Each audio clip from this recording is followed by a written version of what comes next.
Alrighty, guys, welcome back to another episode of Becoming a Bowhunter. I'm sitting here with Mr. Isaac Daly, also known as Shrek from Noob Spearo. Welcome, mate. Mate, it's weird to like do a podcast with you now after listening to you and then doing a course with you. I'm like, this is kind of weird. It's like it's funny to be on the other side of it. Thanks, Matty. It's I good to see think you. I think also because you get in your habits, right? Like I always start the podcast the same, just out of the ritual of that's just what I'm used to doing. So it's literally the same intro every time. So you're like, oh shit, then now I'm on the receiving end. Mate, so we actually met, as you just said, on a course. I pretty much so my mate Andy, who runs the Stalking Outdoors podcast, only a recent friend, pretty much since he started the podcast. Turns out we had like my best mate growing up, knew Andy from rolling. We got in touch when he was in Brizzy last time. We caught up for dinner. We had a good old laugh, had an awesome night. And he was just putting some stuff out about your course on his content, like on socials. He was like, if anyone's keen on getting into spearfishing, you should go and check out this course. I'm like, well, that's really interesting because my brother has been very interested in getting into spearfishing right now. And Josh, my brother, has always been like very interested in hunting, but he's very time poor in the sense that his work is like when he's on, he will work for 30 days straight, 24/7 sort of thing, in the film and television industry. So when he's like, are you keen on doing the spearfishing? I said, I am, but I want to do it properly because I took a long time to get into bow hunting. I did it almost the wrong way, and I really want to figure out how to do it properly. So would you be interested in doing this course? And he said, yeah, let's do it. So we jumped on it straight away. And it's so funny because I came out and I also told Rach about it. She was like super keen to jump on the course. So Rach from Dog and Gun, and we had previously talked about doing a spearfishing course together. Like when we very first met up, we were like, do you want to do some? I told her how I was interested in spearfishing. This is years ago, like 2, 3 years ago. And she's like, yeah, I love it. I'm going to do some freediving courses. I'm like, well, keep me in the loop. And she would tell me every time she's going to the freediving course. I'm like, nah, I really want to do something with spearfishing. And so when your course came up, I'm like, well, this is just like everything that I wanted all in one course. It's almost like I manifested it and you created it. It's great.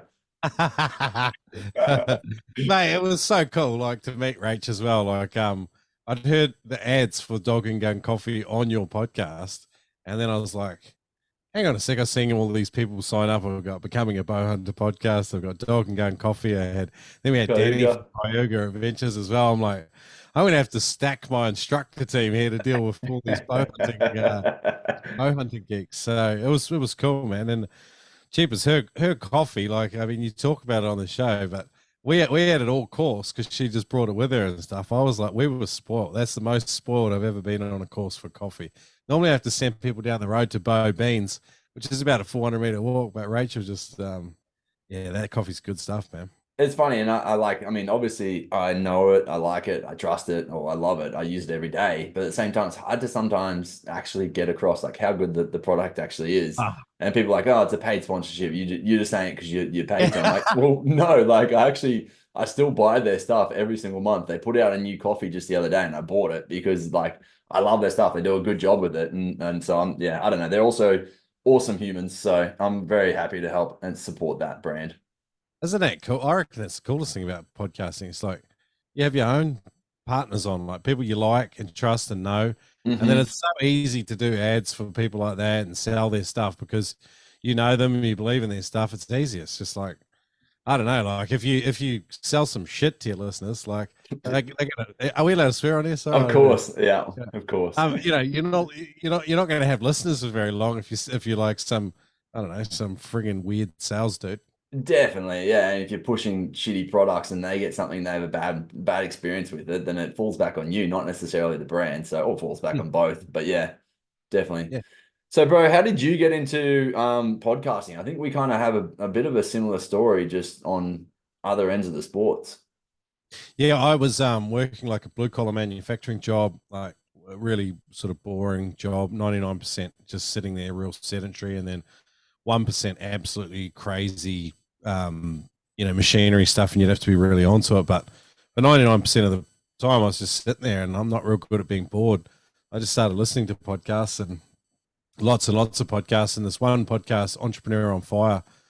This guy just interviewed a different business person every day of the week, and his whole premise was just like find a tribe of people you love around a pursuit or a passion or a niche that you love. You don't have to be an expert in it, and then just simply like start serving these people in this world. And and that's kind of what I did with spearfishing. I was like, I'd been doing spearfishing sort of really badly for about 2 or 3 years, and I thought it's so hard to learn. There are so many things to learn. Why not just take people on a journey and pick out all the coolest people in the world of spearfishing, interview them, unlock some of their tips and their knowledge and their stories and their wisdom, and take everyone on that journey with you. And I mean, try and have a bit of fun and a good laugh along the way. So that's pretty much what I've done.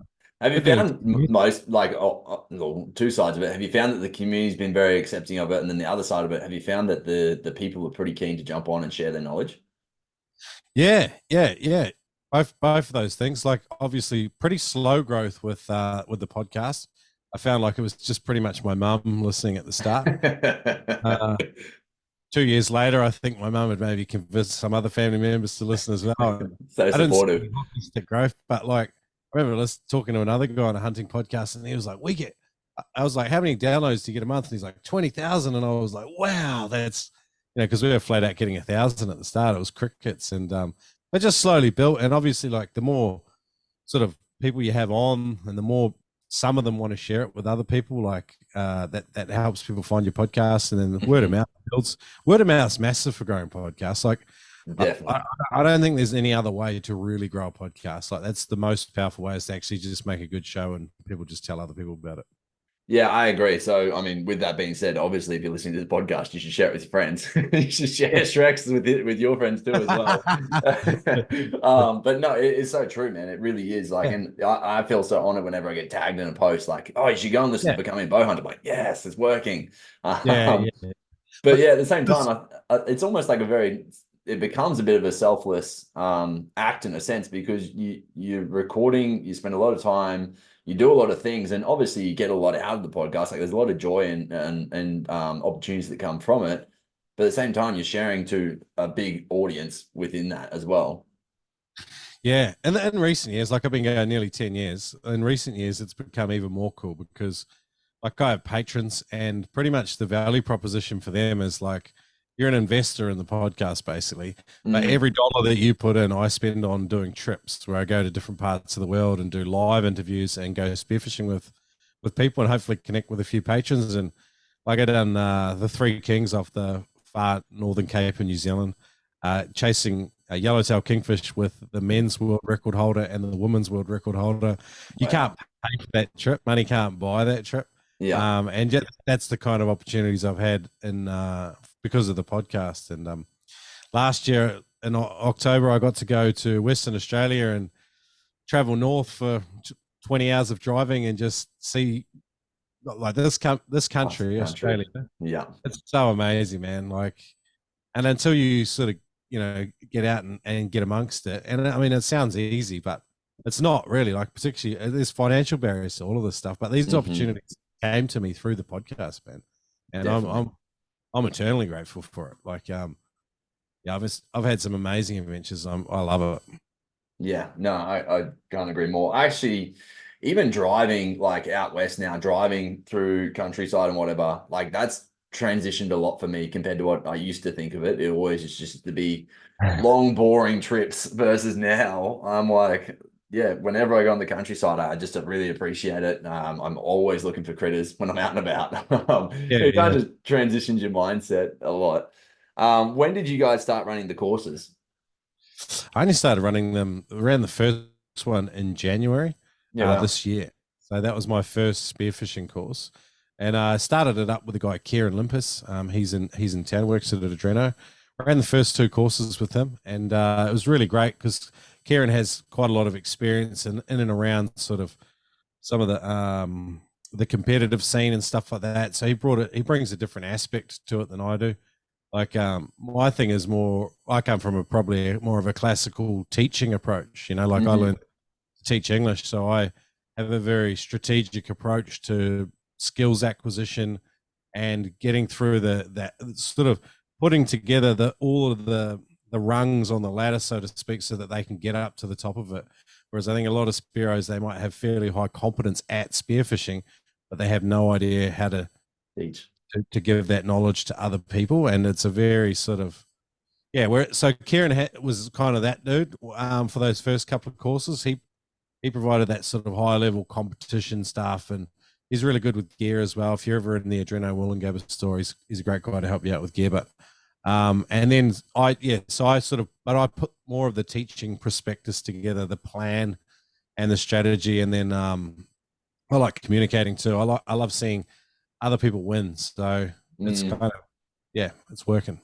It was definitely very evident of that, to be honest, on the course. Like it was very welcoming. Everyone had guards down very quickly, which is awesome to see. It made, I think, just for a more enjoyable course for everyone. And then the other side of it was, like, often you would go on a dive and either you or Tommy would be right next to us, like diving, like pointing at stuff and be like, yeah, go, good. Like it was cool. It was a big motivator. Like I honestly, I had to say, diving with Tom, that boosted my confidence so much, because we didn't get to dive heaps together. We did when we were doing the free diving stuff, but when I went out spearfishing, I was with Tommy a bit more. And yeah, like I feel like just that alone, just it's the same with bow hunting, right? When you're out with someone who knows exactly what to do, where they're going, what they're looking for, you pick up so much quicker. And I really built my confidence really quite quickly with that.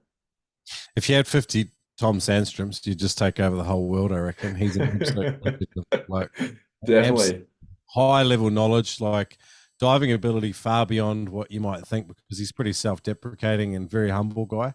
And it's not a bung on. He legit is just a humble guy, very, very capable man. Also a great teacher as well, which is kind of a hard thing to find in this little realm, to be honest. Yeah, I'm stoked you had an awesome time, Matty. And you're one of those guys. You're the proverbial duck to water, my friend. Like you took it all on. Like you were the glass half empty, ready to learn and listen, and you just lapped it up and jumped in and made the most of it. And it was pretty cool to see you laying on the bottom in sort of 14 or 15 meters and spending a bit of time there and actually hunting. Like that's coming a long way in a very short space of time. Definitely, yeah, and I mean, I got to say thank you to you guys, because you definitely made it possible. I think a lot of the stuff I've done in the past with breath work and my exercise and stuff made it easier. I was definitely worried coming into the course that I wasn't going to be able to hold my breath for long, but when you guys kind of taught us how to do it properly, that's the first transition. The next transition, and it was a series of events that happened in the lead up to the course that helped me to build confidence with this, is the grey tax man and the conversations that always happen around that. And it was actually when I was buying my gear, I went into Adreno in Wollongabba, and I was fortunate enough to be partnered up with a guy called Wayne Judge, who just so happens to be like this super knowledge man. Yeah, exactly. Like the godfather of the spearfishing in Queensland, right? Like he's kind of introduced a lot of stuff. And he just kind of he actually said to me, because I was there, he can talk. I was there for a long time.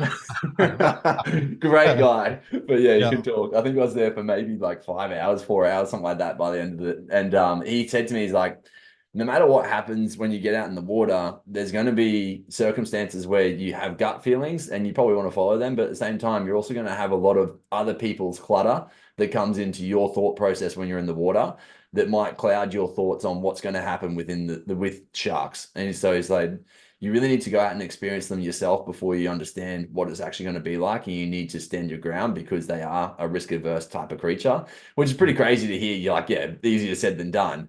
And then I started watching some videos, and in particular came across Tim McDonald's stuff, which is pretty crazy how many sharks there around. Like interesting watching him shoot fish literally right next to a shark, and then not the shark swims away rather than swimming over to attack the fish and stuff. And it starts to I started to gather a bit more information about these animals that I just always thought were just so aggressive and they were going to attack you as soon as you saw them. Like that was my previous thoughts. And so I'm like, okay, I'm starting to build a little bit more of an education base around it. We get into the course and we kind of talk a little bit more about it in general, not heaps, but it was enough to make me go, you know what, if I saw a shark this weekend, especially with this amount of people around, I would feel really quite confident, and I wouldn't shit my pants at least. But let's talk about, I think, the grey tax man in general, because whenever I've told people I'm getting into spearfishing, that's the first thing they go to. Oh, look out for the sharks. Yep. There's the three classics. How deep can you dive? How long can you hold your breath? And what about sharks? And it's always the same questions, and it's logical. Like, you know, like we're motivated by stuff that scares the crap out of us, and sharks do Mhm. scare the crap out of us. It's like, you can go on safari and maybe see, like lions or tigers or some of these big game cats, and maybe wolves if you're in the Arctic and stuff like this. But for us as terrestrial animals living in suburban areas and stuff, there's no predators here. Like we're all good. But when you jump in the water and you realize like, these things grow to like 6 meters and like more than 1,000 kilo, like probably, and then they have the ability to move like a forklift, like a great white can move like a forklift. They just pivot in like a fraction of a second and they can That's intense. turn on you. And it's intimidating, and Mhm. when you know what they're capable of, I mean, it is scary. Like a lot of guys have experience out line fishing, and then they start to hook up, and then the next thing you know, a taxman shows up or a couple of them, and then they can't get a fish on the boat because of the sharks are just eating them. And likewise in the ocean, like the dinner bell. Man. Sorry, give a sec. I got an alarm. That was my alarm to go and set up my elf on the shelf for my kids. That's an important job, bro. You got to Classic time of year, I'm just gonna switch that off so it doesn't happen again. All right, sorry. No, you're right, mate. A lot of people think the dinner bell for sharks is like blood in the water. It's like, there's that, what's that old chestnut about, like Olympic swimming pool, like one drop of blood, a shark will smell it. It's not really the thing. Like, sharks seem fairly not worried about smell at all. It's more vibration in the water. So when a fish is struggling and they're going berserk, that lateral line sends vibrations out into the water, and that is ringing the alarm for every shark in the area to come in. So Wow. like when you learn to spearfish, one of the first things you learn how to do is to get the fish to you and subdue it immediately. And and then that will eliminate a whole amount of drama that you might have to deal with sharks. If you have a struggling fish on the end of your spear, which I don't know why you'd want to do anyway, it will bring sharks in gradually sometimes, and then they will smash that. And it's not a pleasant experience when you haven't been exposed to it before. But like you said, sharks are risk averse. The reason they get big is because they are risk averse and smart. Like if a shark gets injured at any stage of its life and it can't swim, or it can't swim effectively, it's not going to be able to hunt, and they have to move all the time. And so if you compromise it in any way, it could be the end of the life for that shark. So sometimes the dumbest sharks are actually the smallest ones. Something like a huge proportion of sharks are ambushes. And I think one advantage to us in the water is, we're able to see. And as soon as a shark sees that you can see it, often that will deter it, and then you have to pose any form of risk to it whatsoever, and then generally they will keep their distance from you. And if you number up in the water, like if you dive in a buddy or in a team, you will pose more of a threat to sharks, and they will stay further away as well. But I always want people to be acclimatized to sharks gradually. Like if you see a shark in a full feeding frenzy, and that's the first time you've seen one in the water, that's pretty bloody intimidating. But if you're in the water in a 5-meter tiger shark, and this is honestly, tiger sharks 95% of the time will be super chill, super calm, but they're huge, dangerous animals, and they just swim right by you, or you observe them in a real calm mode. Like I've spent 15 minutes with one sort of 2.5-meter tiger shark, and it was just super chill. It was up in the water column, down in the water column, but it was just so cool just to photograph it and hang out with it. That's the kind of experience I want for people that are unfamiliar with sharks, because I think too many people watch Jaws and we think that's how it all. Exactly. What's crazy is like my heart rate's up right now just hearing that. I'm like, oh Jesus. But I know it's something that I'm going to experience and become more confident with as I kind of get my notches on my belt around sharks, I think. Is there any, like, for instance, as soon as there's a big great white shark or something, like, is it like, okay, that's enough, we're out of the water? Like as soon as it's too big a shark, are you out of the water, or there's no real, it's pretty much based on what the shark's doing more so? It's more of a body language thing, yeah. So if a shark, you can immediately tell from their posture, like their fins are pointed straight down. They just become all straight lines and jerky movements, and they kind of, many species, like whaler species, are the real common ones we deal with on the east and west coast. Various sort of versions of them, duskies and bronzies further down south. They posture up and they will move in jerky, erratic motions, and basically they aim to intimidate you and intimidate you away from your fish so that they can eat it. Sometimes, yeah, that's generally how they operate. Bull sharks are a little bit similar. Makos are kind of a bit of a wild card. They move ridiculously faster and a little bit more erratic and unpredictable than many other shark species.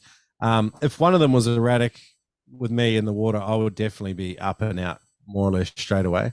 Great whites have never had the pleasure. I would really love to go diving with a great white, but I want it to be in a super controlled situation. And definitely, unfortunately, we're in the wild. You don't get to choose these things for yourself.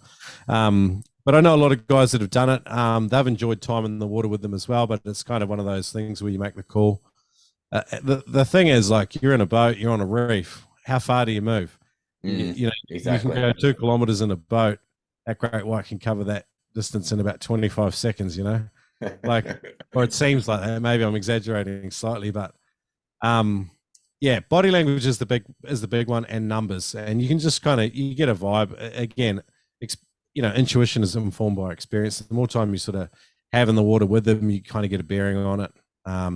If they are actively eating fish, or you don't feel comfortable shooting a fish because there's just too many sharks around, that's a good sort of sign, like, oh, okay, I need to move, because they will get so thick at times. Like, as soon as you pull a trigger, sharks are moving in on whatever you've got. It's a really unpleasant situation to be in, because you never want to feed sharks either, because if you shoot a fish, it's your duty to bring that in, subdue it, and put it on the boat. As soon as a shark gets hold of a fish that a Spearo shot, they will start to associate us with a free meal.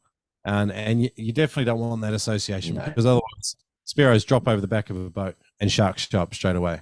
And different seasons also, like, they do get territorial at times of year and stuff like that. So it's a bit of a, what do you call it, a moving feast, that one. Definitely, and it's interesting, and we talked about this a lot on the weekend I was with you, like, just how many parallels there are in the world of hunting. I mean, really, you're dealing with animals, so it makes a lot of sense. But, like, the eyes was a big thing in regards to, you can't really look at a fish for too long in general, or a shark for too long. Or you're meant to look at the sharks for a longer time, because it lets them know that, hey, you can see.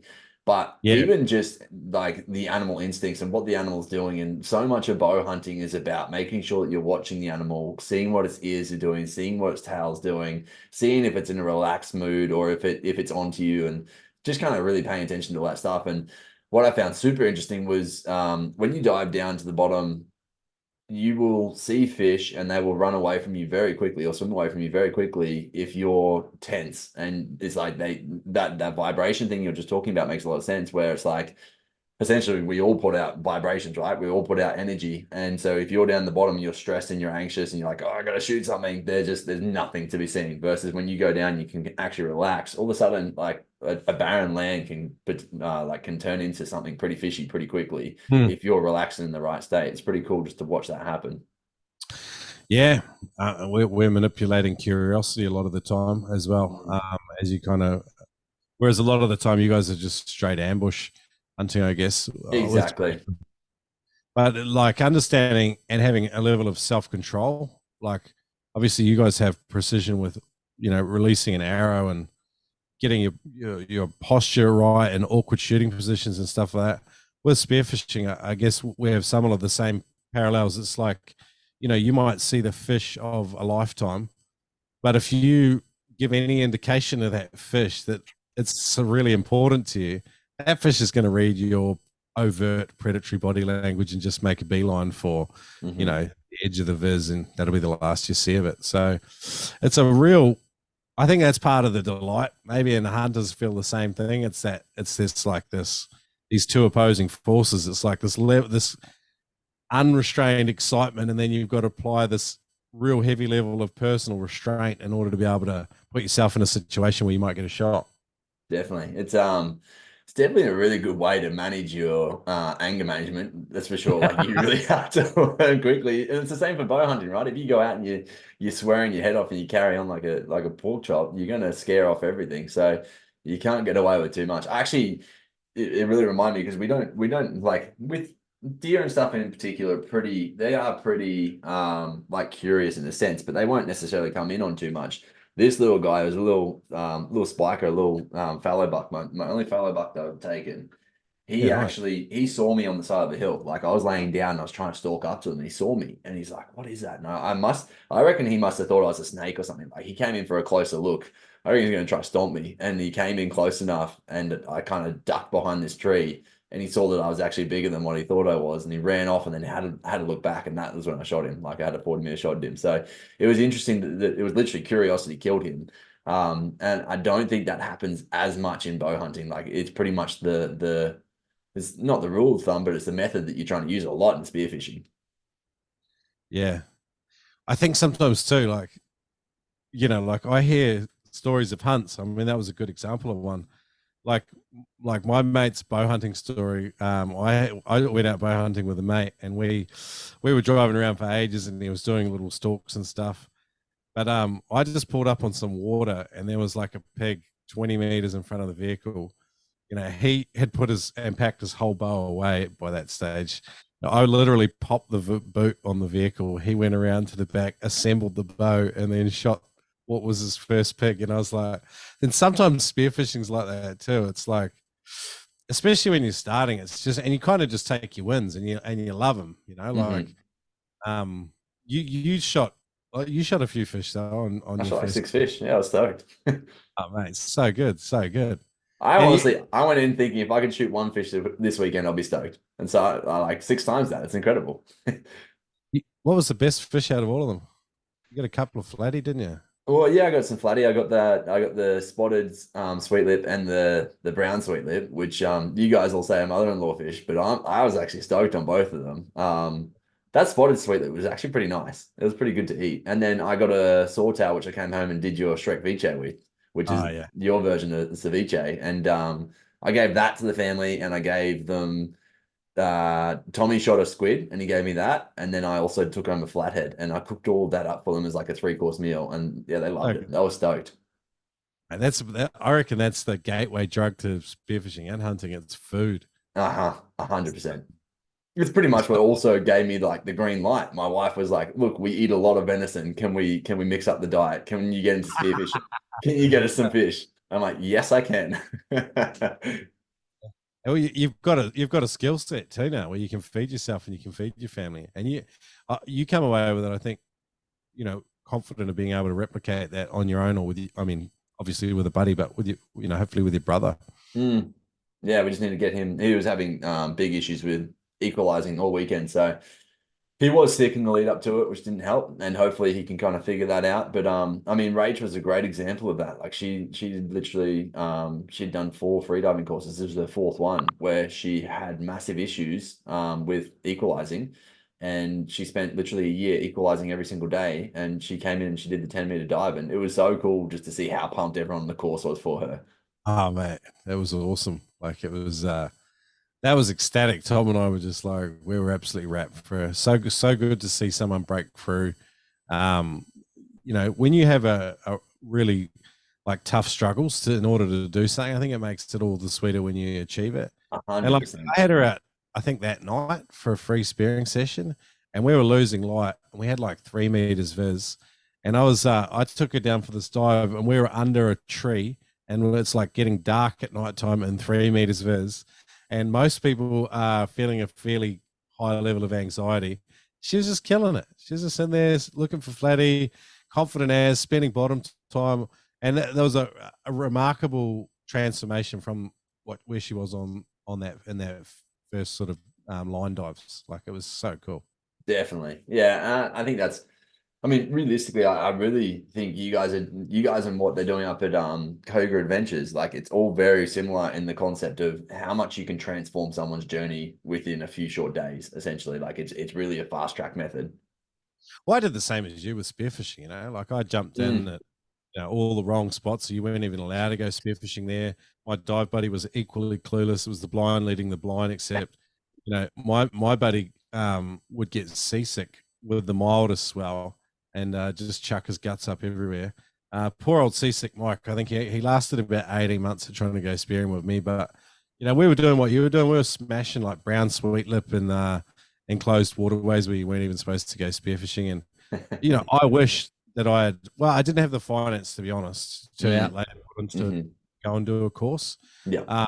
And not everyone does, which is probably the part of it. I go, is there a way where we can try and broaden this out a bit more and have an impact with everyone? Mate, maybe you could add it in as a Patreon type thing. Sponsor a person once a year or something. That'd be cool. That is a good idea. Yeah. Yeah, have the podcast pay for it. That'd be really sick. Yeah. And have specifics, like they can't obviously be able to afford it themselves, right? You have to go through a process of someone in need. Yeah, like a scholarship thing. I've thought about doing it, or even just doing free safety workshops for guys, But I don't know how many free safety workshops you've shown up for. Part of the thing is like people place value on things that they pay for too. Pay attention. Yeah, exactly. Skin in the game, so to speak. Yeah, and like the part of the reason your course was so cool was because there were 6 other frothers in there that were just as excited about doing what you were doing, and like it makes all the world of difference. It's so easy to teach people that are like that keen. Yeah. Yeah, I can definitely see some parallels with Cayuga, and if I could have afforded it, this is exactly what I would have wanted to do, because I think it's probably like packing in at least a year or 2 of spearfishing on your own and learning everything the hard way in essentially 3 days. So. Yeah, definitely. Like I said, I got everything out of it. I think it was honestly worth every cent. And I was lucky that like I am in a better financial spot than what I was when I started bow hunting. Like when I started bow hunting, I was the exact same. I couldn't do anything like that. Hence why I was like, well, I'll start a podcast, because that might get me a head up, or a step ahead maybe. But do people say the same thing about bow hunting that they do about spearfishing? Like I've heard guys say like spearfishing is the most expensive way to catch free fish. Yeah, it's pretty much the same. I justify it pretty quickly. Like a deer, if you get a good deer down, like a stag or a buck, for instance, you can pretty much say that, depending on what pricing you're paying for the meat, but say for instance it's $40 a kilo, most of the time you're walking away with like a $2,000, $2,500 stag. So it's like, hey, you knock 2 of those over and you've covered your expenses, right? So I said that to my brother. I'm like, dude, all we need to do is knock over like 2 kingfish each, and we've covered our expenses. Like, just gotta find some kingfish now. You guys will find them. Like even on that course, it was pretty cool. Tom saw a 15-kilo one. Yeah, I think his gun was unloaded, or there was. Oh, no, he wasn't. He didn't have his gun. Yeah. Yeah, it was about that's spearfishing too sometimes. It's like, but yeah, those opportunities. You kind of hinted at I hinted at the mother-in-law species. Do you want to explain that a little bit more? Yeah, mother-in-law species. We a lot of them we affectionately call wong here in the southeast corner of Australia. Actually, all the east coast and even the west coast do the same. There is a more wong species, but a lot of these are brown sweetlip, painted sweetlip, netted sweetlip, if you want to call it that. They are relatively easy to spear and relatively less tasty than other species that are out there. But when you're starting, you're just appreciative of whatever, yeah. And we call it mother-in-law because we joke around like, oh yeah, I'll shoot one. It's good for the mother-in-law, You wouldn't feed it to your loved ones, but your mother-in-law, she probably deserves it, Yeah, there's a bunch of species like that, and obviously, like on a beginner course, one thing I like is when you teach new people, I try to give people as much room to move as I can, because it's just about getting you through the mechanics. And if you shoot a brown sweetlip on your first course, you're going to be absolutely wrapped. If you come back in 2 years' time and you go back out and shoot a brown sweetlip, I will be really surprised.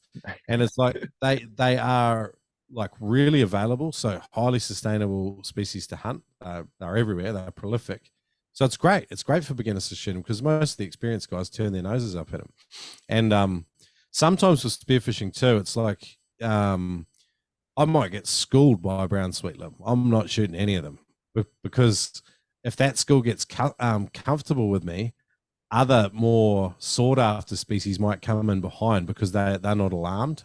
Like my Mm, body language is saying to those brown sweetlips, hey, this guy's not a threat to us. And then all of a sudden, it almost like tricks some of the more cagey species and they come in closer. So that's that's interesting. another reason why we don't shoot them. It's not necessarily because we don't like eating them. It's just that, you know, your personal sort of goals with regards to the difficulty of species, it changes. The goalpost shifts, so to speak. Yeah, it's interesting because when I first heard that, I was like, well, that to me I almost take on as a little bit of a challenge. Is like, how can you make it taste better? And that's where I've always come from on this side of it. Like when I first got into bow hunting, a lot of people will turn their necks up, they'll turn their heads up at shanks or not touch the neck Yeah. meat and stuff like that. And I'm like, dude, it's Ah, like the best stuff, right? And like that stuff's definitely become more prevalent over the last few years of like, no, this is all awesome food that you can take and turn into some delicious meals. But I was always like, okay, well, I'm going to show, like, I'll try to showcase some easy, really good meals that can happen very quickly. And so when I first hear that about the brown sweet lip, I'm like, fuck that, I'm going to make them taste incredible. But at the same time, like, I also have a great interest in getting other species. So, yeah. yeah. No, I think that's exactly the right mindset to have. And we're going to talk about that recipe book in a minute that I put together with the help of my community. But the whole idea of it is like, and maybe hunters are guilty of this too. It's like because we have a relatively high level of availability of the resource, we treat it shit. We treat it poorly. We don't use as much of it as we can. We're a little bit cavalier with how we do use it and what we use it. Sometimes we just get really fussy because we're unimaginative in the kitchen, or we just haven't put enough thought. You put so much thought into the effort of going for the hunt, but then you don't put any effort into the like. Oh, if I can't fry it in a bit of oil, it's shit. And it's, and fishing's the same. It's like, oh, if I can't crumb it and put it in a fish taco, it's crap. And it's like, really? Like, is that all you got? Like, come on. Like Yeah. we got ceviche, sashimi, smoked, you know, there's fried and barbecued. We can do all sorts. We can pickle Curries, like, yeah, there's so much you can do curry. with the Like, right. there's so much to fish. Like like I think I was telling you, like Josh Nilland, like he owns this fish butchery, it's called, down in Sydney. It's a real upmarket seafood place. But he's written pretty much the two most powerful seafood cookbooks that are in existence, One Fish and the Whole Fish Cookbook. And Hmm. pretty much he introduces these ideas in one of the chapters, which is pretty much like, um, you know, can you imagine cutting up a cow, a pig, and a lamb and treating all the meat exactly the same? Mm, So he yeah, said, such a but good so why do point. we do why do we do that with fish? He said, even when you cut up a cow, right? There's like 240 cuts or whatever you could do on a prime steer. Yeah. Why do we treat a fish like, oh, we knock the fillets off, crumb them and fry them in oil and chuck them in a taco? It's like there's so much more to it. And if you treat some fish like that, they don't actually go that well using that method. You know, like that brown sweetlip's a great example, you know, like or parrotfish is a better example, you know, like a lot of people you try and fry it up and do that, it doesn't go that well. But if you put it in a ceviche, it's arguably Incredible. Yeah. far better. Yeah. It's kind of like using the right cooking methodology for the right species, and then you get the right results, you know? Definitely. Yeah, that's super interesting. I'd never thought of that, and I guess because you do think of it just as a fillet, right? When you take it off the fish. Yeah. Um, yeah, that's cool. Tell me about some of the unspoken rules of spearfishing. So, for instance, in bow hunting or in hunting in general, one thing you should not do is try to invite yourself along to a hunt. You can't really ask someone like, "Hey, can I have access to your property?" Like it's just not something that is really like, I don't know. It's like an unspoken thing that you should just not really do.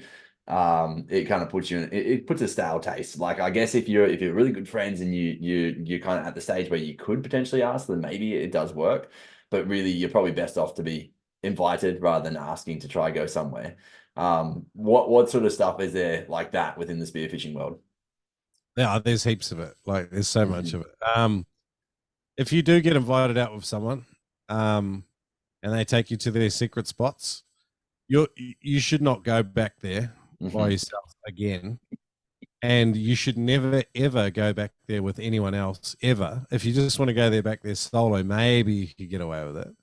But even then, I would probably be like, if it's a secret spot and it's not like a well-known one, I wouldn't go back there. And this is the problem with going out with really good guys. If they take you to those spots and you've got good ethics, you kind of can't discover that spot for yourself, because there are ways to discover all the spots these days with technology.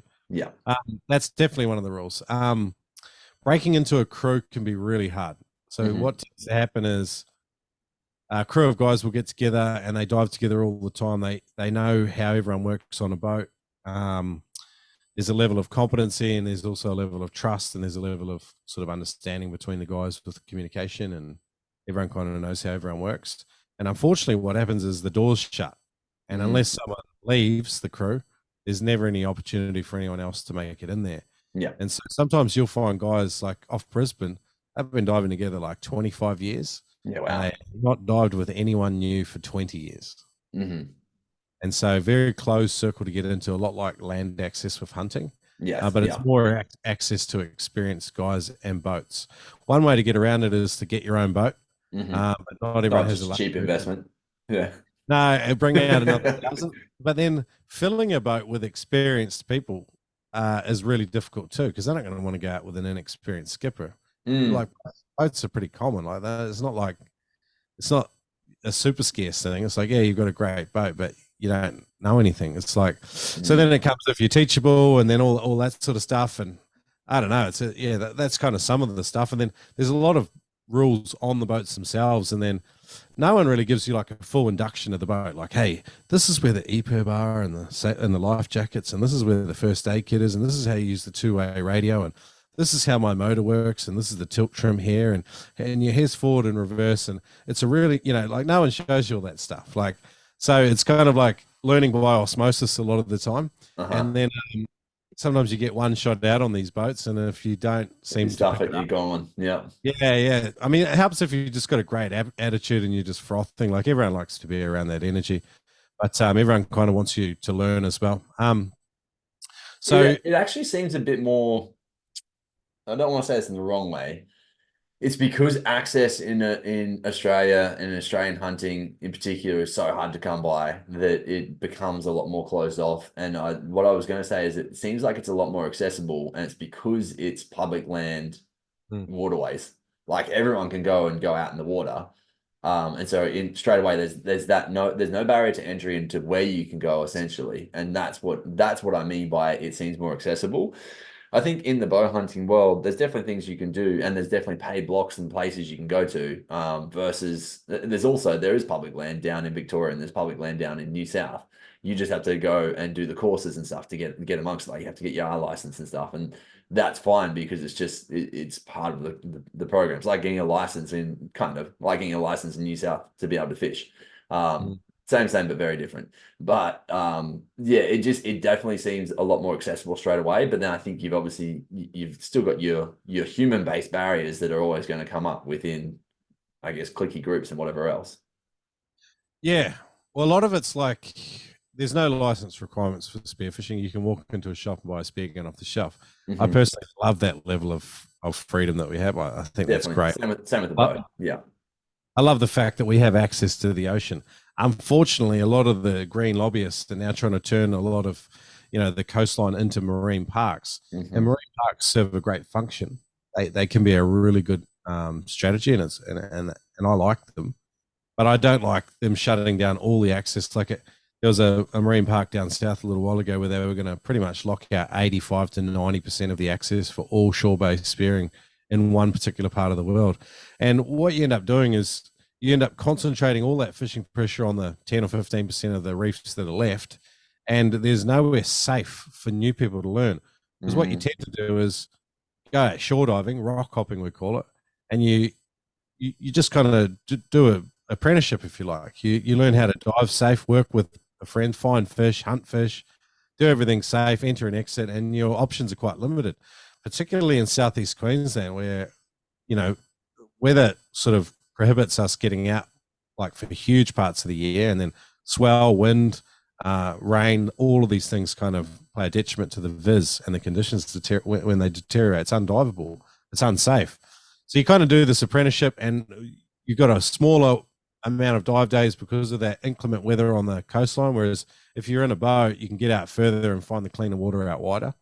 Often, not all the time, but it's kind of like you do if you don't have the budget to go and buy a boat. Often you do that shore diving apprenticeship unless you've got friends or family with a boat, and then away you go from there. Because the access is free, though, arguably, no, it's not arguably, demonstrably, population pressure means that we've got a lot of people fishing in the same areas, and it'll be just the same if you're hunting. Areas that see continuous pressure need a break. They need a rest, and you need good management strategies, and you need a lot of people that agree, at least on some level, about, hey, let's look after this resource. And fisheries management in different parts of Australia is at times pretty crap. It's not very responsive.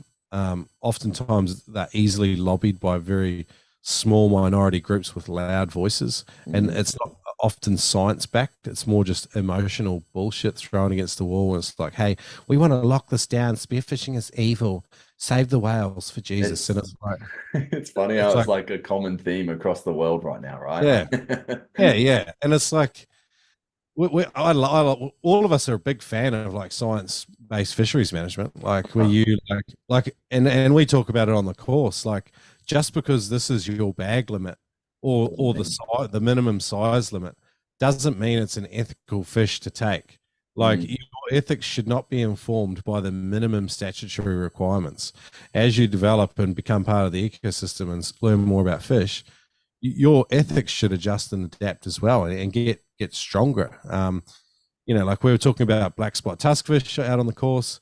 They are relatively abundant, but they've got a very slow growth rate. The minimum size, most minimum fish size limits are based on that species being able to have one period of breeding. Okay. So they reach the age of fecundity, which is basically where they're able to reproduce, and that's where our minimum size limits are set. So they've had one breeding period.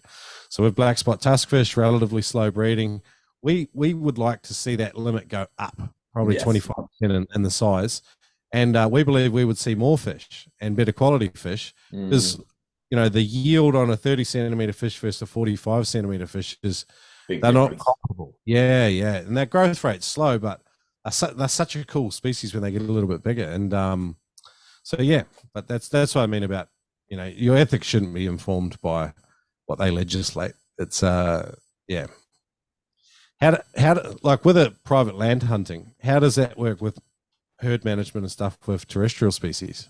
Well, yeah, it's really interesting because it really kind of depends on the landowner. So realistically, the way that it's set out is that they're all pest species, so you should get rid of them, is what the law says. You have to act on actively getting rid of the animals, which most people do by having hunters there, right?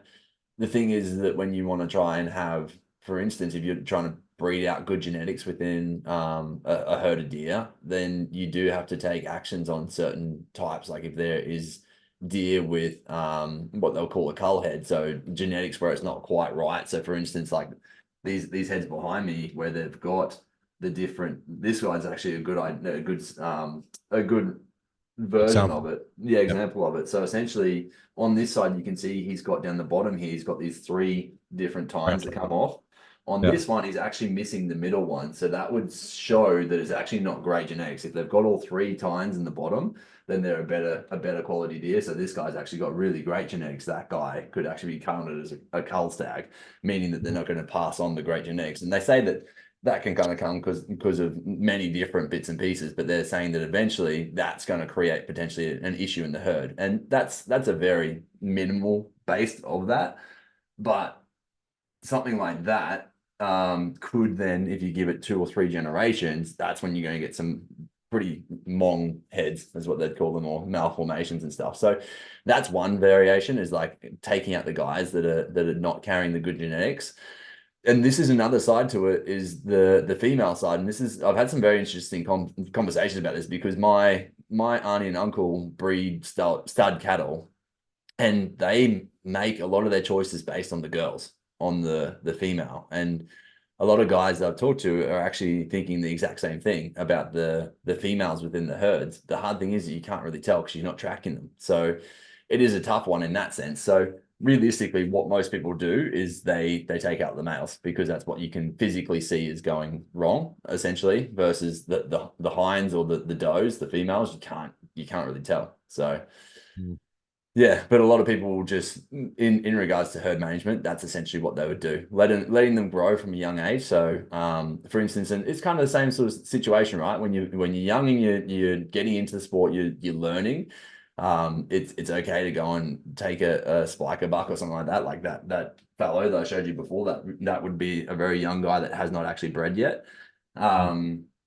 It's like, hey, yeah, well, whilst you're learning, go out and do it. But as you mature in the sport, like depending on what you're trying to do, and I shouldn't call it sport, the passion, whatever you want to call it, essentially. But as you mature in it, essentially I think your ethics change and your goals change, and essentially you want to start to look for the older, more dominant stags that are probably on their way out. They're on the opposite end, and they're not going to be spreading good genes and helping the community to grow as such. So yeah, it's once again, there's a lot of parallels, a lot of similars. Yeah, cool. Yeah, interesting to hear. Like, yeah, I don't know. Every this is like some people say to me, oh, how do you make a podcast about spearfishing? It's like, well, this is like we can geek out on one species for an hour and a half, and just exactly. like they're so like I was chatting with Tim McDonald about mangrove jacks, and he had a guy that was doing I think some PhD research, and that was the species he was learning about. And Tim said, I'm never giving you access to this guy because basically you can learn too much information about him and then exploit it, But I think with knowledge, if you have an informed like conscience, you just you go and take one. But you're quite deliberate and intentional about how you go and take them and where you take them from and things like that. And yeah, like mangrove jack are a real trophy species. Particularly the big ones. So I've never shot one over 10 kilo. I've only shot reef jacks, as they're called, because they start real small in the estuaries, and then they don't grow big in the estuaries at all. They all head offshore, and yeah, and so the big ones are often on deep offshore reefs, and they have very observable set of behavioral characteristics when they're out there, and a lot of guys that learn about it, they carefully guard some of this information until I guess they've assessed that you're at a level where they go, oh, okay, I might give you a couple of little bits and pieces here. I learned a few real interesting things lately about fish, like actually listening to Stalk Outdoors podcast with Andy, and I was listening to Trevor Ketchian talk about jobfish, and so like he was talking about how if you have a couple of nights of rain or overcast skies, they will be out in the daytime up a lot shallower in the water column feeding, because they haven't been able to feed at nighttime because the moonlight's not out. And so like these sorts of little tidbits come along every so often, and you kind of jealously like go after them, because it's really like this is another reason why people keep a logbook about their fishing. It's like you learn so much from season to season. It's funny because you said that, and someone actually, multiple people said it to me when I first got into bow hunting. I didn't do it, and I'm like, that'd be sweet. Like I'll remember. And I do. I've got a pretty good memory, but at the same time, I'm like, there's this one big ass stag that I saw on my block, and I'm pretty sure it was in October, but I can't remember. I'm like, I actually have no recollection of it. So that's the hard part because I've never seen him again. My cousin's husband, who also hunts the same block, he reckons he's seen him once. I'm like, you better not shoot him because he's on a rifle. I'm like, you can't touch him with that thing. Let me have him with the bow. Yeah. But yeah, at the same time, it's like it is such a powerful thing, like keeping track of time of year. What was your weather like? What happened the day before, the day after? Like there's a lot of things like that happen within the bow hunting world or in the hunting world as well on land. Like if there's been rain, the places that animals will be, versus if there's not been rain, like they're going to be around the water sources. And there is a lot of stuff that essentially what nature is doing will dictate what the herds and species are going to be doing as well. Yeah, it's pretty interesting. On the safety side of things, and I actually, so before many years ago, I went and did the XPT course, which is led Hamilton, the big wave surfers program. So he's essentially really big into your cold plunging, your heat therapy, doing underwater breathing. Sorry, so you're doing breath work, but then you're also doing underwater stuff. So you're doing underwater exercises, stuff like you grab two heavy dumbbells and you put them on the base of the pool and you have to walk them, like crawl them across the pool and stuff like that. There's all different weird exercises that they do underwater, essentially just to try to boost your tolerance to CO2. So there's a lot of cool stuff that the course actually offered. But even in that program, they talked a lot about the shallow water blackouts. And that's something that is very prevalent, especially within the freediving world, but even happens quite a lot within the spearfishing world. And it's unfortunately probably why we lose a fair few people is because of the shallow water blackouts. And maybe not, I don't know if it's not because of proper management or people looking after each other, or if it's I don't understand that enough to really comment on that, I guess. So can you kind of give us a bit more tips around that and talk to that a bit more? Like, Yeah, man. A lot of like shallow water blackout comes about from basically people most of the time hyperventilating. Hyperventilating simply means overbreathing. So what you're doing is you're intentionally breathing in a way that flushes carbon dioxide from your body because you think it's going to allow you to hold your breath longer, but it doesn't. It actually reduces your breath hold time, but what it does do is it hides your body's urge to breathe. The communication signal from your body to your brain saying, hey, we need to go up, we need to breathe. And so all you've done by doing this over breathing is hide that urge to breathe, which is a really bad habit to get into. So some of these guys are going out, they're hyperventilating, they feel good, and they stay down longer than they should, and then they black out on the way to the surface. And a shallow water blackout is pretty much just your body's blood oxygen goes below a certain threshold, and your brain basically just has this safety cutout switch that says, hey, oxygen levels are critically low, I'm just going to shut off consciousness, because your brain and being conscious is probably one of the most expensive users in terms of resources and oxygen in your body. So it shuts off consciousness, and then it won't restart until basically the nerve endings on your eyes and your cheeks are exposed to the air. And then during the course we role play what to do in the event of a shallow water blackout, how to bring a person to the surface and what to do. We take off their mask, we blow across their face, and we gently tap them on the face and say, breathe, Matty, breathe. And generally the person will come back to consciousness. But that's only in the event that they are brought back to the surface, because the other mistake that some of these guys are making is they're overweighted. So, if they're not really new, we weight ourselves, we wear a weight belt because our wetsuits are positively buoyant, and generally so are our bodies. So we wear a weight belt so that we remain neutrally buoyant at about 10 meters. So that way, if you are swimming up and you lose consciousness, generally your body should make it to the surface and you will be exposed to the air so you can start breathing again. But if you're overweighted and you've hyperventilated and blacked out and you've got no buddy, you've kind of ruined yourself, vetoed all of those safety structures and put yourself in a pretty dangerous situation. And unfortunately, like we've seen heaps of predominantly guys in their 20s. This has happened to them, and they don't come back. And it's pretty shit. We talk about it every course. It's a real low point in it, but it's there to highlight to everyone the importance of just not hyperventilating, diving with a buddy, making sure you're correctly weighted. All of these things are some of the things we do to just help us mitigate risk. Because anyone can black out. Like something can happen to you on the way up. I've had a mate who shot a fish and then his reel jammed, and then he's trying to get to the surface, and then he's ran straight into a manta ray, so he's had to swim around the manta ray, and then all the while he's fighting this fish on the end of his reel gun, and that's obviously spearfishing is you're doing an uncontrolled thing, hunting fish in an uncontrolled environment, which is the ocean. It's pretty unforgiving at times, and so our biggest safety bit of safety equipment is your mate on the surface, and that's why we try and dive one up, one down, and get used to diving in that team's environment. And then someone's always there to look after you. That same scenario. Old mate coming up to the surface, you can see he's struggling a bit. Swim down, meet him at 5 or 10 meters, and just swim up with him to the surface. And then when he's back at the surface, go down and put a second shot in that fish and make sure, we stop it struggling. We're going to minimize the risks with sharks. We're definitely going to put the fish in the esky, and we're going to go home with more fish for our families.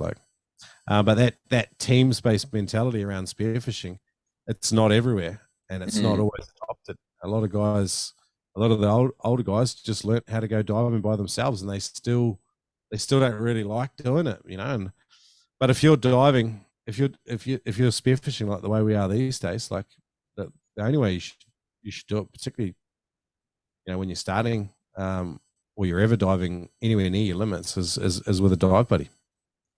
Yeah, I actually thought it was so valuable doing the saving part, because you can talk about it all you want, but until you actually are put in the situation where you have to pull someone up out of the water and take them through that, it was very insightful. And I know that pretty much for now, my brother's probably going to be my main dive buddy. I'm like, heck, if that was to ever happen to him, I'd want to make sure that I can save him. The other side of that is I was actually on the spotted or painted sweet lip that I hit. I shot it, and I'd actually shot another fish, and it got away from me on the swim up. So I was swimming up to the top, and I essentially had this fish in my hands, and it just flicked out of my hands, and it was gone, it off the spear, and it just disappeared. And so when I shot this painted, is it a painted sweet lip? Is that what it was, or a spotted? Yeah, a netted sweet lip, the gold spot. Gold spot, yeah. So when I shot that, I'm like, I'm not letting this fish go. So I literally swam straight down to it, pinned it to the ground, stabbed it in the head, so it was dead. And then I started to swim up. And as I started to swim up, my line got caught around a rock, and I didn't know. So I swam up, pushed off the ground, started swimming up, got caught on a rock. I'm like, shit. So I swam back down because I'm still in the mindset I'm not letting this fish go. So I swim back down and I unhooked this line, and I'm like, okay, things are getting pretty tight here. I'm pretty low on energy. I honestly, when I shot the fish, I was like, I'm almost at the end of my breath here. But then I shot the fish, stabbed the fish, pushed off the ground. I'm like, okay, things are getting pretty rough here. I'm like, just relax, just relax, just relax. And I got to the top, and I was like, oh, thank God for the breath. I felt good. But it's interesting to see how much you can push yourself. And in that situation where you think you're done, and then something happens, you're like, oh no, I can actually hold on for a little bit longer. When you're distracted, how much you can let that slide. But at the same time, it's is that the sort of situations you think when those blackouts happen? Or do you think it's more so on when people kind of, obviously you talked about the over hyperventilating as well? Well, no, the way what you were describing is exactly what happened. There's a bit of target fixation there, we have in whether it's hunting some really cagey fish that, oh, wow, that's a super special fish. So you spend longer down there than you think. And then something else happens. And then it's kind of the domino effect, and you break a couple of little rules, and then all of a sudden, there's that old chestnut, no fish is worth your life. It's like this. Exactly. Yeah. But it's true. But in the moment, we don't think like that. We're very determined, and we're rigidly focused on what we're doing, and we put that other stuff out the back door. And so if you've got a good buddy on the surface, it's attentive. That's your best safety feature, because they can even help you in the event that you've been a bit stupid, And it happens to the best of us. It's an ongoing sort of lesson that you have to live in it. There's another saying. It's there's old divers and there's bold divers, but there are no old bold divers. It's these sayings are there just to kind of protect us from ourselves. Definitely. Because it's hunting, but it's underwater, and you're on a breath of air, and you've got to keep that in mind. And it's not easy, man, because we've got these personality types where we love hunting. We are your hunter-gatherer types. That is our archetype of personality. And so it's very easy to forget that you're on a single breath of air when you're on the bottom and the fish of a lifetime shows up. And there's a level of personal accountability and responsibility. Part of the reason, guys, there's a school of thought amongst old Spearos that is, don't put Spearos through freediving courses. And they don't think that you need to know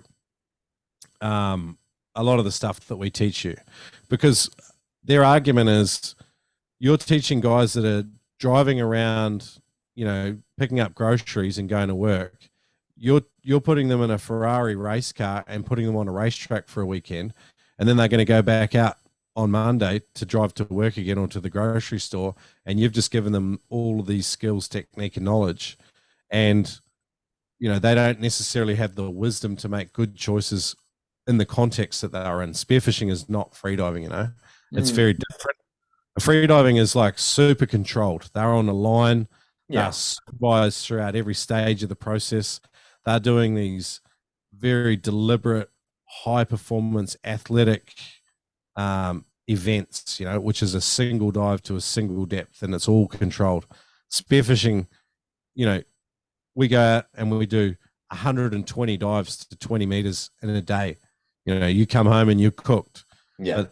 But, so your decision making framework, the wisdom and the knowledge that you have, it sort of needs to develop in tandem with your diving ability. So like you're diving 15 meters, a lot of guys will say you should never go deeper than 10 meters for like your first 5 years, and then you should just add a meter per year after that, So arguably, and this is why Tom and I are so heavy on safety and giving you guys lots of stories and stuff throughout. It's so you have some of that wisdom to make good decisions. Because if you're at 15 meters, you need to make good decisions, And if you're at 20 meters, that margin of safety gets smaller and smaller. So you need to make better and better decisions the deeper you go, Yeah, definitely. Sorry to harp on so much. No, I think it's great because I think it also brings in a little bit more as to what you guys actually showcased on the course. Like that was a snippet, and we went in depth. Like we probably essentially spent like half a day. Actually, it was more than we would have spent more than that over the course of the weekend of the 3 days talking, doing that exact stuff, which I think is really important. I'm intrigued, and it's obviously probably the same mindset as to what you have, but I'm of the mindset that you should gear someone up with the best, essentially, so they've got the tools that they're like in their belt, so they can use that when they need to. Like I was very confident to go down to those depths only because you taught me how to breathe properly. But like I said, I'd kind of helped my case maybe a little bit by doing breath work and stuff in the past, like doing the exercise in the past that had helped me with my CO2 tolerance. And I never really put myself in a situation apart from that one fish where I was like, I pushed it a little bit too hard here. Like, it was, and so, it's interesting. I'm of the mindset, like, especially when it's same with bow hunting, like give them all the best gear if you can. Like if you've got the opportunity to go and buy the best, for sure, go and get it because it's going to help you out, but go and get coaching so you're shooting really well. Go and learn how to stalk an animal, like set yourself up so the wind's perfectly in your face, like all that stuff. It really counts at the end of the day, right? And it's like the more you can set a beginner up with that, the more likely they're also going to stay in the sport. Yeah, I mean, I tell the students the story. I don't know if you remember me telling you this, but like I studied scuba diving when I was 18 under two very distinct dive instructors. One of the guys was so frothy that he built a 5 meter deep dive well on his farm. Like he's a dairy farmer, and that's how much he frothed on scuba diving, right? He was never making a mint from teaching scuba diving. I'm telling you that right now. And he infected me with this froth and this enthusiasm, and I absolutely loved it. Like he'd had a student on a course previous to me that got bent getting crayfish and run out of air and essentially just panicked and booted for the surface. He wasn't trained to do that. And it wasn't the instructor's fault, but that's what happened. And he told these cautionary tales in the course, and he emphasized safety, but he was so frothy, and I just loved that. And so I try to emulate that when I'm teaching spearfishing. I want guys to have the safety, but I want them to have the froth, like because it's such a fun thing to do, man. Going spearfishing, like I should be giving you guys that vibe of how much I love spearfishing and how much I love it. Like holding your breath is fun.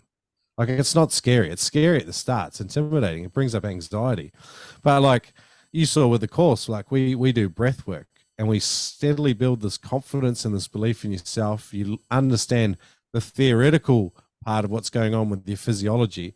And then we walk through these practical exercises that builds you up to where you do like how much breath hold did you do when we were doing statics? What was yours? 224 or something. 224. It was cool. Yeah. And from there, it just gives you a level of confidence to go out and do what you're doing. Mm, So yeah, definitely. No, I really appreciate it. It was great. We talked about the mother-in-law species. What we didn't talk about is like the gray species. And you kind of mentioned the jobfish before, which is something that I've only come across since watching a few videos over the last few weeks. What are kind of like some of the top species here in Australia? Maybe East Coast, West Coast. What's the difference? Is there? Yeah.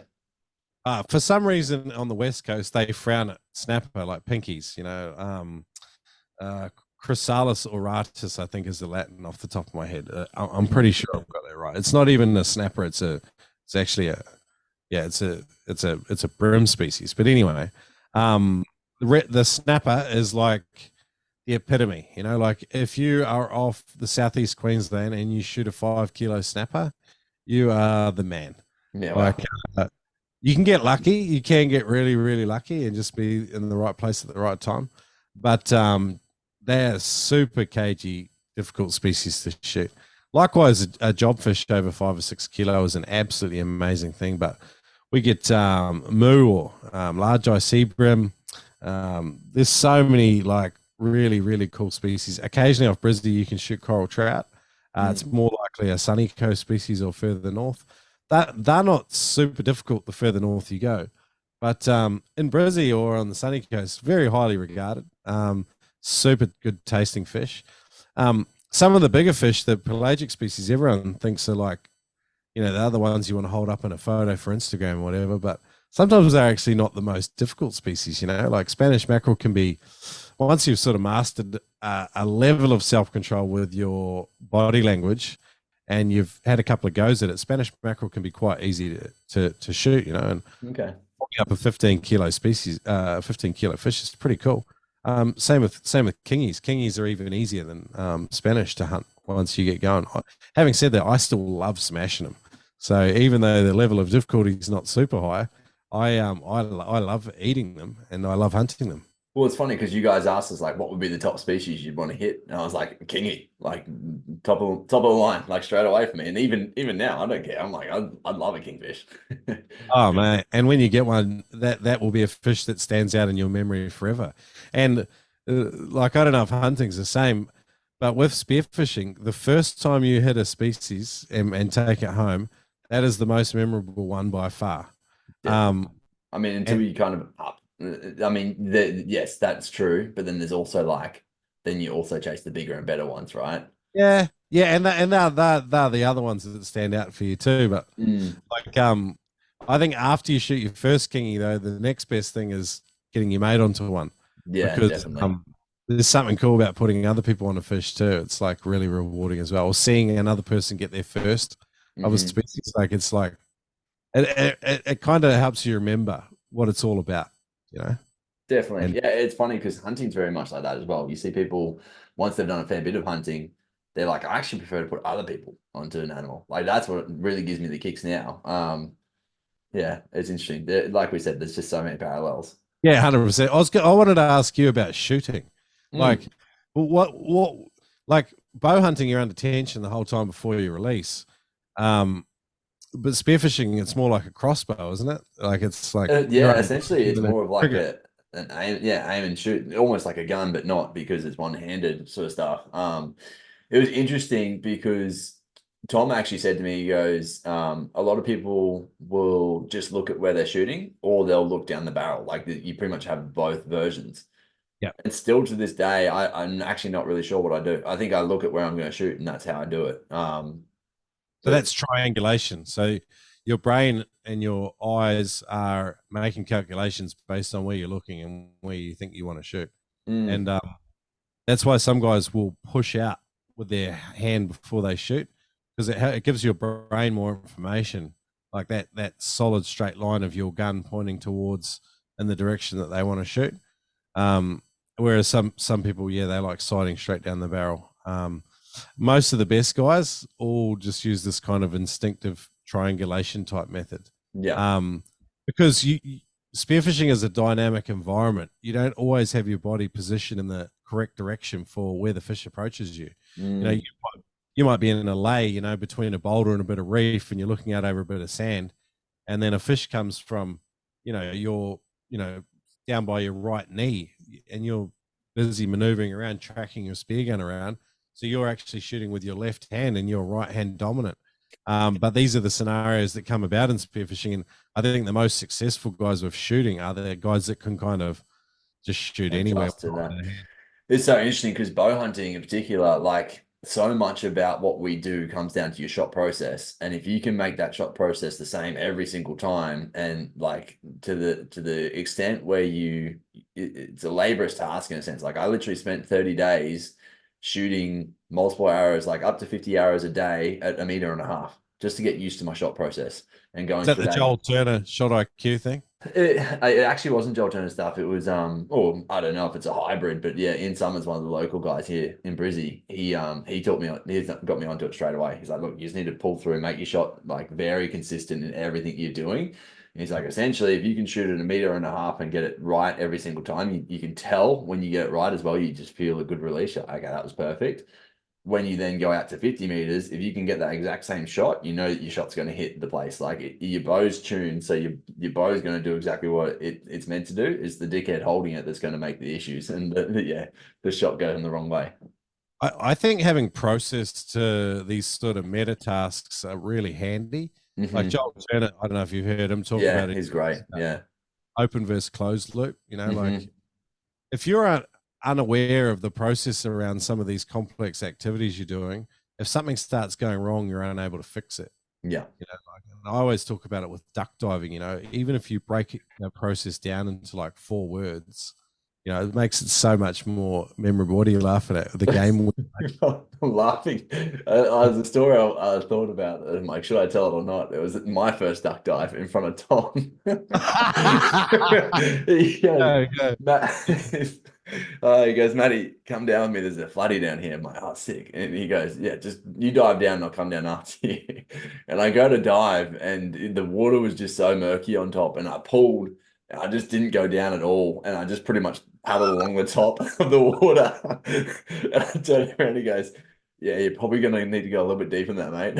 I just laughed. I laughed to myself because he was so calm and like whatever about it. I turned around like, you idiot. I'm like, I'll breathe up again and go. And from then I never made the same mistake again. But yeah, I just thought it was hilarious. So many people do that, eh? They don't make the full 90-degree bend. Duck over, yeah. They start swimming off on an angle. It's harder on everything, like equalizing, streamlining, everything. And if you start something wrong, which is why I focus on the duck dive so much, if you start something wrong, it's never going to get any better. You're not going to do a shit duck dive, then get down to 10 meters and go, oh, this is a mint dive. You're going to get down to 10 meters and you're going to go, jeepers, that was a shit duck dive, and then your dive's done. Yeah. You know? Like working on these big skills with a conscious process, like even if it's these single words, like you know, like I was teaching my son in the pool how to do a duck dive, and it was like push, bend. I can't remember the exact phraseology, but I broke it into a 4-word chunk for him, and then he was rocking. And I just said, right, sweet, keep practicing it. Do it 20 times down the pool. Yeah, and he was awesome. And by the end, he had such a good action. I was like, I wish I'd done that when I started. Like, you know, like if you got a bad duck dive, the other thing is you don't carry that efficiency to the bottom. The other thing you do is you spook everything within a 50-meter radius from your fins flapping around crazy on the surface. Yeah, no, it's interesting. A lot of people will put on their risers, like the part that you hold essentially of the bow. A lot of people will put messages on that so they see it when they're aiming. Yeah. It's like just a reminder, like, okay, get back into like the shot process. Go back to what you know and just follow that process. Yeah, it's cool. Well, man, we've taken a fair bit of time and it's been great, and we could continue talking for hours. So we might wrap up with a few more podcasts when you come back. Oh yeah, exactly. I mean, we honestly, I feel like we had a lot of common ground in general, but we got on like a house on fire straight away, which is awesome. I don't know, it's probably just you're a good dude and you held that for everyone. But at the same time, it was nice. We kind of talked the same language straight away. I think going through some of the same things in podcasting.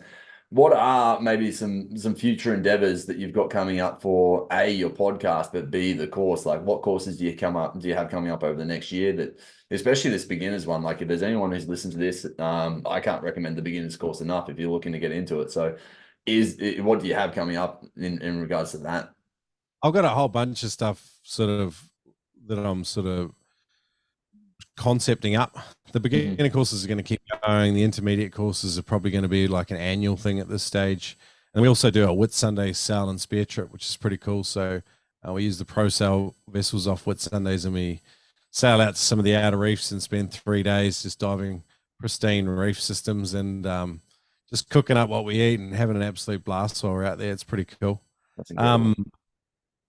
Uh, I'm concepting up a couple of real cool trips. Like I want to start doing father-son trips. I Hmm. want to do a mental health retreat.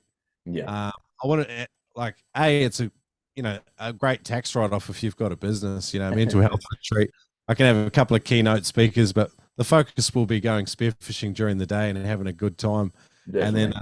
and then also having good conversations about mental health at night time.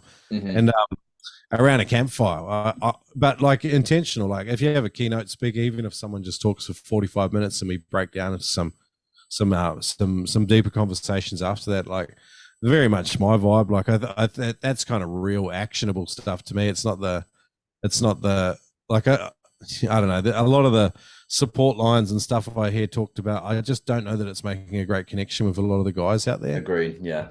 And why not just connect around something that we love? So that two of the big ones I want to do: a father-son one or a father-daughter one as well. Like I know there's a lot of keen girls out there as well these days, and maybe some mums want to do it as well. It's just I find that there's a real connection though with fathers and sons, and maybe I need to do a parent. It's almost like a rite of passage, right? And I've honestly Yeah, thought about this that's exact another same one. thing with hunting. Like if I could start up my own, like eventually when I've got my own property, I would love to do that exact thing. Offer up, and maybe it's the background that I've come from the health and fitness stuff, and we focus a lot on mindset and mentality and making sure like taking almost like an athlete's mentality into your everyday life and how much that can Oh, transition you as an oh, individual. speaking my Like language here, man. yeah, exactly. And so that's something it all rings true to me as well. Like as you were speaking, I'm like, fuck, this is like exactly what I want to do on land. Essentially, it's like if I can, if I when I get my own block one day, that's exactly what I'd love to do. Rite of passage for dads and sons, or yeah, dads and daughters. If the mums want to come out and do it, then sure. Like yeah, whoever wants to get into it, that would be an awesome way just to like bring people into bow hunting and experiencing that a bit more. Rite of passage is like it's a huge idea. I don't think that everyone understands it, but like if you had that shitty period of life between childhood and all of a sudden landing on your feet as an apparent adult without Mm, any of that proper like rite of passage in your life, I feel like we do a disservice in the Western world by not having rites of passages something like almost that. very Yeah. young. So You like need that, you the need that Aboriginals, for moment. instance, used to do the walkabout, right? Where they'd go out and do a weekend or a week where they just had to walk off and go and explore the world and come to it themselves, right? Did you have any like rite of passage essentially yourself? Like anything that kind of happened to you?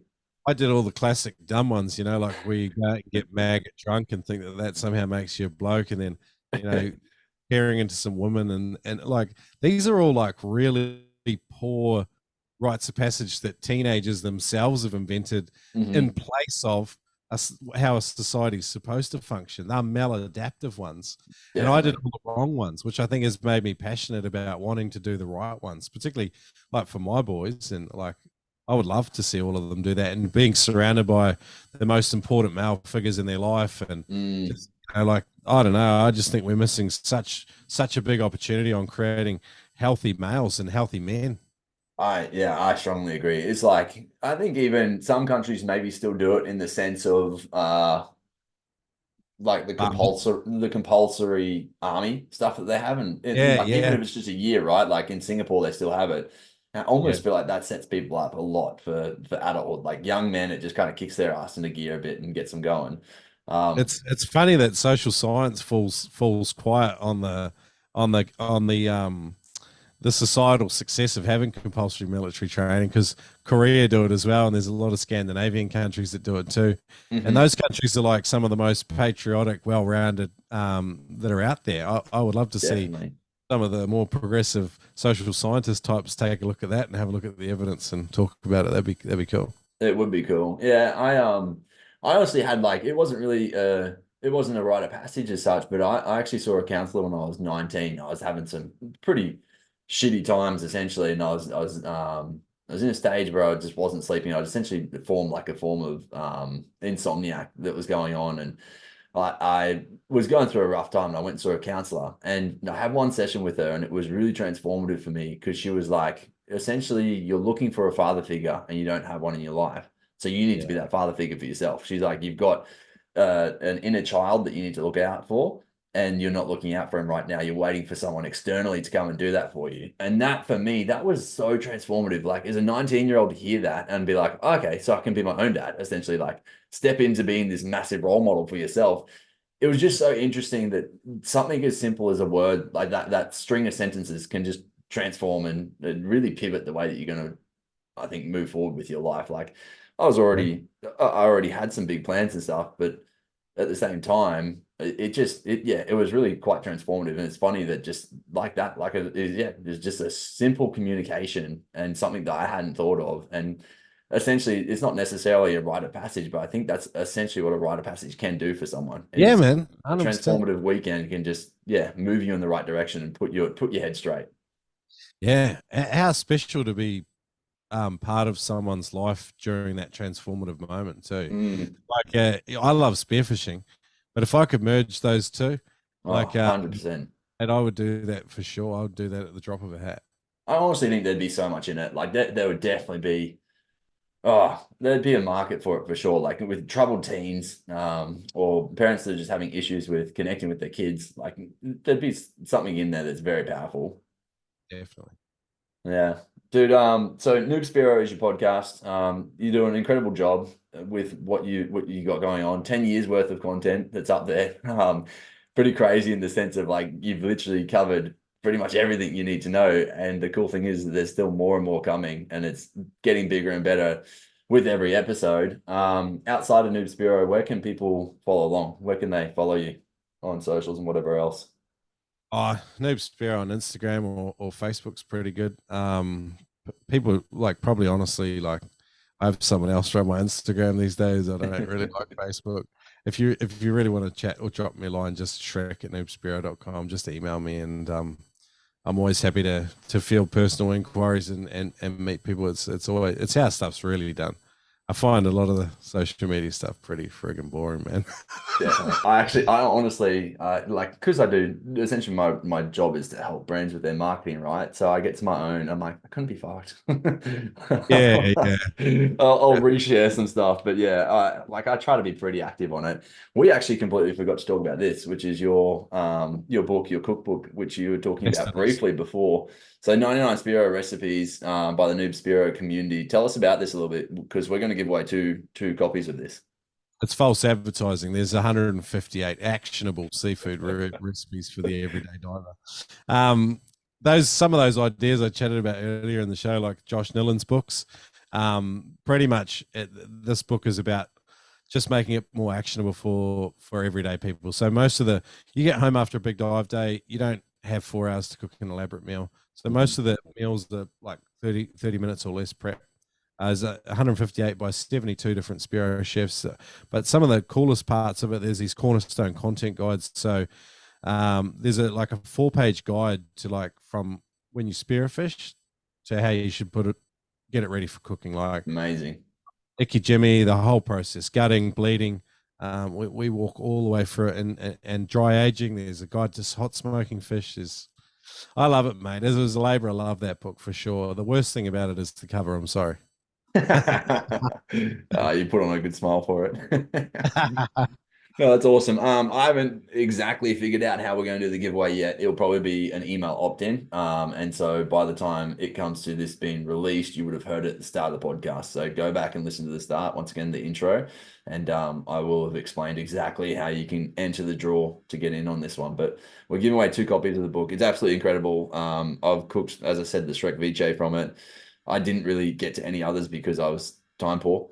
And I didn't realize there were such good time poor recipes. I've flicked through it a lot of times, and it's a pretty book. Like I really appreciate a good cookbook, and you can definitely understand how much time goes into something like that. But the amount of pictures and content that you've got in there is awesome. And I know it's also just going to help me to fast track this new hobby of mine, which I'm pretty keen to get into. That's for sure. It's a good argument you made before. It's like you get free permission to go out spearfishing whenever you want because of what you're putting on the table in front of people. So Yeah, although I'm not getting free permission, that's for sure. I'm already getting some bite-backs. I'm like, God damn it. What do you mean not every beach trip can be a spearfishing trip now? story of my life, brother. Yeah, exactly. Well, Shrek, thank you very much, dude. I really appreciate your time, man. It's been a lot of fun, and I look forward to talking more. And coming on the Noob Spearo podcast, so people Yeah, can definitely. have a listen to you there. Thanks, brother. Good. Oh, good, Matty.